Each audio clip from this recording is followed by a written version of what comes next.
adverte e nos edifica no Velho Testamento. A Bíblia mostra que tudo quanto antes foi escrito não foi em vão, mas é para o nosso proveito e para exemplo. Então aqui nós temos um texto que nos dá a ciência da bondade de Deus com os corações quebrantados. Os irmãos hão de convir que quando nós lemos 2 Samuel, capítulo 17, os irmãos vão encontrar 1 Samuel, capítulo 17, o versículo 24, 34 e o 35, ele fala de uma experiência de Davi. Eu tive o privilégio de ir por 2 vezes e nos campos de Moabe, de cear aonde Davi guardava as ovelhas na caverna. E mesmo com tantos anos se passaram, ainda é remoto.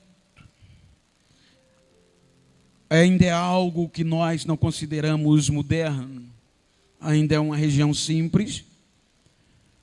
Em toda aquela região que Davi andou. E sequencialmente, ele pastoreou. Quando nós entramos em Belém, o guia árabe, pois os judeus não entram em Belém, que é uma região árabe. O interessante é que em Israel, uma das atividades mais importantes, tida como mais inteligente, é de pastor de ovelhas. O guia nos falou que muitas pessoas, quando estão com problema, independente da classe, eles procuram os pastores, porque para eles são os mais inteligentes.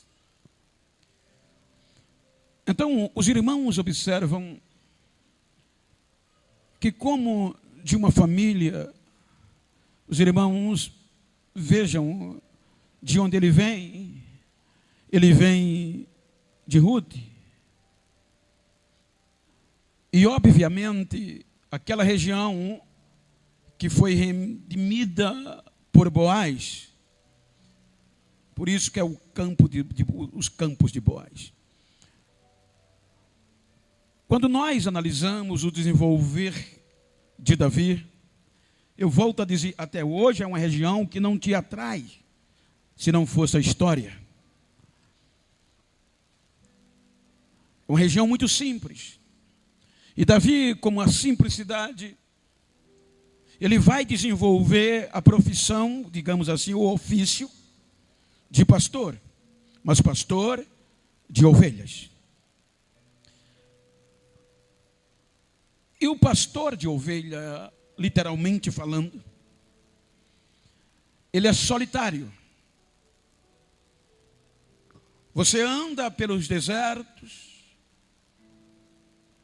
você vê ovelhas em cima dos montes, e ovelhas embaixo nos vales, e uma grande maioria em volta dele, ele com aquelas vestes compridas, sentado, com um cajado na mão, só. Então, o crescimento de Davi lhe atribuiu muito contexto que até hoje é tido como pessoas inteligentes. Davi, ele desenvolve o ofício de pastorear ovelhas. Veja que o contexto de cuidado de um pastor é tão grande. Uma certa vez um guia falou que um grupo de brasileiros ia no ônibus e justamente passou por esta região que você sempre encontra em Israel. E aconteceu algo que parou o ônibus, porque um pastor corria desesperadamente em busca de uma ovelha desgarrada. E aquilo aparentemente era emocionante, era bonito, mas o que chamou a atenção é quando o pastor conseguiu alcançar a ovelha, ele agarrou e em vez de beijá-la, ele pega o cajado e quebra uma das suas pernas. E aquilo atraiu um certo furor dos turistas que foram a ele. E o guia traduzindo: mas o que é que o senhor fez? O senhor feriu, a gente pensou que o senhor ia beijar e abraçar. Por que o senhor fez isso? Ele disse: porque esta ovelha me dá muito trabalho. E eu estou vendo a hora de perdê-la em um abismo ou com um animal. Então eu quebrei a perna dela para ela não fugir mais, porque enquanto a perna dela não melhorar, eu vou carregar ela nos braços. E ela não vai mais desgarrar-se. Para você ver o que o ofício traz de experiência, de amor, de cuidado. Então, quando nós voltamos ao primeiro livro de Samuel, capítulo 17, versículo 34, quando Davi mostra a capacidade de ferocidade, de valentia e de proteção.